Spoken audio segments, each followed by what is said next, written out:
দীপাৰী মণি অন্য এটা ব্লগলৈ সকলোকে স্বাগতম জনালোঁ। এই দেখিছেনে বাৰীতে পাচলি কেইটামান বুটলি আছিলোঁ।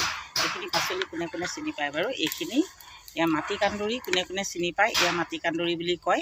এইবিলাক আমাৰ লিভাৰৰ কাৰণে অতি প্ৰয়োজনীয়। এইটো মাটি কান্দুৰি আৰু খুতৰীয়া, জাতি খুতৰীয়া। এয়া জাতি খুতৰীয়া গুজিছে বাৰীখনতে। জাতি খুতৰীয়া মাটি কান্দুৰি বুটলি আছিলোঁ। তেনেতে ইমানেই বৰষুণ দিবলৈ ধৰিছে, বতৰটো উন্দলাই আহিছে। এতিয়া চাওকচোন, মই অলপ আচাৰ ৰ'দত দিবলৈ লৈছিলোঁ, আচাৰ ৰ'দত দিছিলোঁ।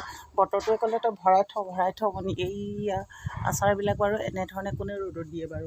আমি যদি আচাৰবিলাক এনেধৰণে ৰ'দাই থৈ দিওঁ, মাজে মাজে আমাৰ ভেঁকুৰ লাগিবলৈ সুবিধা নাপায়। মাজে মাজে মই মাহত এবাৰ দুবাৰ এনেধৰণে বৈয়ামবিলাক ৰ'দাই দিওঁ। আৰু এইবিলাক আচাৰৰ বৈয়ামেই হয়।